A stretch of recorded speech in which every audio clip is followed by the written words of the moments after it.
নতুন বজাৰ সন্মিলিত সাংস্কৃতিক গোষ্ঠীৰ উদ্যোগত সমগ্ৰ ৰাজ্যৰ বিভিন্ন প্ৰান্তৰ লগতে মাজুলীৰ নতুন বজাৰতো জুবিন গাৰ্গৰ মৃত্যুৰ এই 13টা দিনত ৰাজহুৱা আদ্যশ্ৰাদ্ধৰ আয়োজন কৰা হৈছে আৰু মই পৰিৱেশটো দেখুৱাইছোঁ দিনজোৰা বিভিন্ন কাৰ্যসূচীৰে নতুন বজাৰ সন্মিলিত সাংস্কৃতিক গোষ্ঠীৰ উদ্যোগত এই আজিৰ দিনটোত ৰাজহুৱা শ্ৰদ্ধাঞ্জলি অনুষ্ঠানৰ লগতে আদ্যশ্ৰাদ্ধৰ আয়োজন কৰা হৈছে আৰু বৰ্তমান সময়ত এই অঞ্চলৰে যিসকল নতুন শিকাৰু তেওঁলোকে গায়ন বায়ন পৰিৱেশন কৰিছে আৰু বিভিন্ন কাৰ্যসূচী ইয়াৰ লগতে বিভিন্নজন ব্যক্তি আছে মই মন্তব্য ল'ম জুবিনদাবিহীন 13টা দিন আৰু এই বাস্তৱ বৰ্তমানলৈকে কোনেও যেন মানি ল'ব পৰা নাই ইয়াৰ সমান্তৰালভাৱে যাৰ বিৰুদ্ধে অভিযোগ উঠিছিল শ্যামকানু মহন্ত আৰু সিদ্ধাৰ্থ শৰ্মা দুয়োজনকে আজি CID আটক কৰিছে কি মন্তব্য কৰিব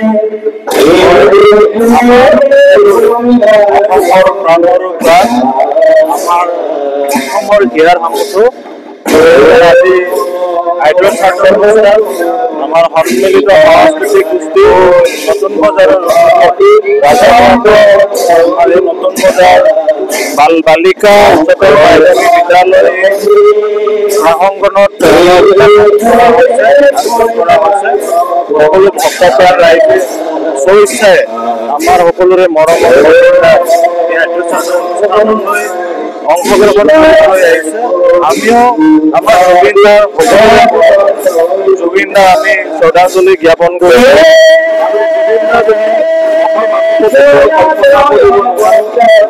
আমি জুবিনদাৰ সৃষ্টি জুবিনদাৰ যি হত্যা আমি জীয়াই ৰাখিব লাগিব আৰু উঠি অহা প্ৰজন্মক আমি অনুৰোধ জনাব বিচাৰিম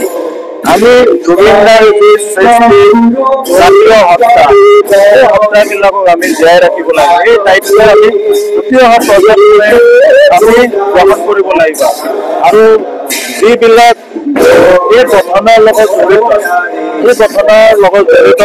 প্ৰত্যেকজন ব্যক্তি অনুসন্ধান কৰি উচিত শাস্তি দিব লাগে ইতিমধ্যে অসম চৰকাৰে এই ক্ষেত্ৰত যুদ্ধকালীন তৎপৰতাৰে পদক্ষেপ আমি দেখা পাইছোঁ আৰু অসমৰ মাননীয় মুখ্যমন্ত্ৰী ডক্টৰ হিমন্ত বিশ্ব শৰ্মা ডাঙৰীয়ালৈ আমি আন্তৰিক ধন্যবাদ জ্ঞাপন কৰিছোঁ তেখেতে কোনো ধৰণৰ পলম নকৰাকৈ জুবিনদাৰ মৃতদেহ আমাৰ অসমলৈ ঘূৰাই অনাৰ দিনৰ পৰা আজিৰ দিনটোলৈকে আজি যোৰহাটতে য'ত আমাৰ জুবিনদাৰ দেউতাকৰ ঘৰ আছিল যোৰহাটবাসী ৰাইজৰ সহযোগত আৰু অসম চৰকাৰৰ উদ্যোগত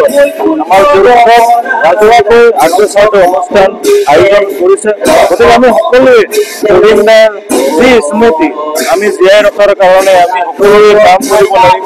আৰু সকলোকে অনুৰোধ জনাব বিচাৰোঁ যে আমি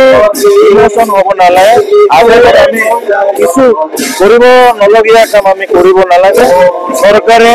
প্ৰশাসনে সুন্দৰকৈ তদন্ত প্ৰক্ৰিয়া আগবঢ়াই নিছে সকলো দল সংগঠন সকলোকে অনুৰোধ জনাব বিচাৰিছোঁ সকলোৱে যাতে যেন জুবিনদাই ন্যায় পায় এই ক্ষেত্ৰত সকলোৱে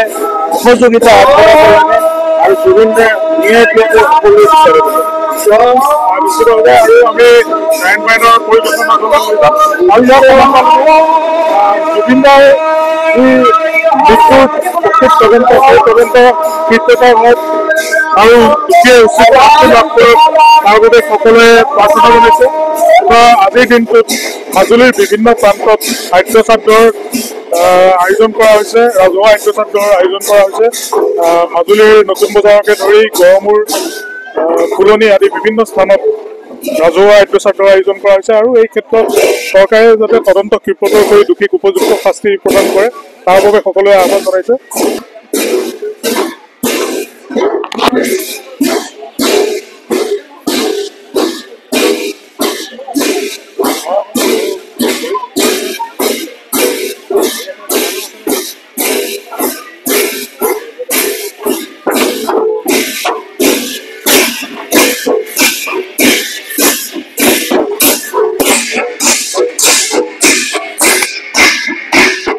আজি উজনি মাজুলী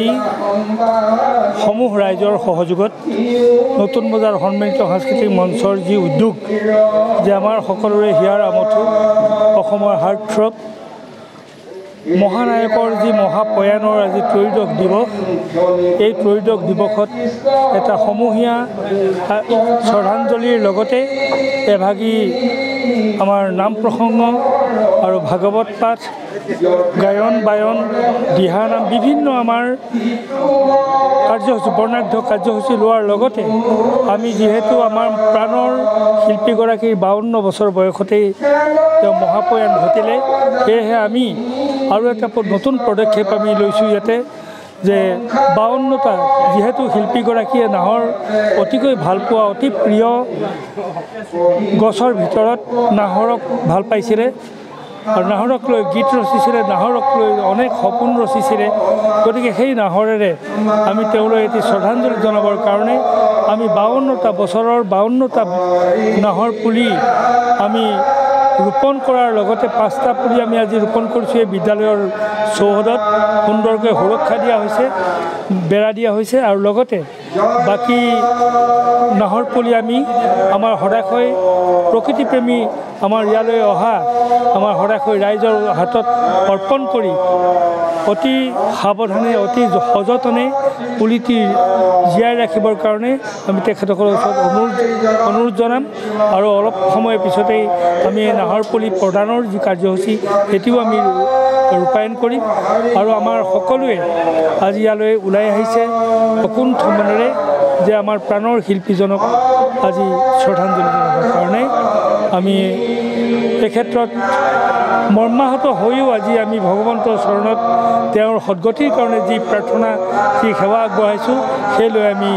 অতিশয় আনন্দিত হৈছোঁ। আমাৰ উজনি মাজুলী ৰাইজে যথেষ্ট আমাক সঁহাৰি জনাইছে।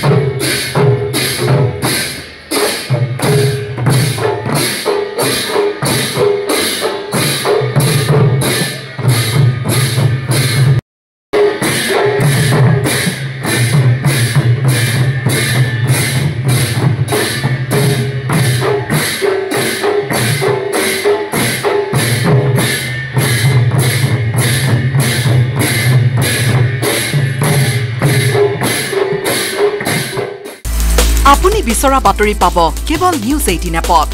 নিউজ 18 এপ ডাউনলোড কৰিবলৈ স্ক্যান কৰক এই QR কোড। গুগল প্লে ষ্টৰতো পাব এই নিউজ 18 এপ।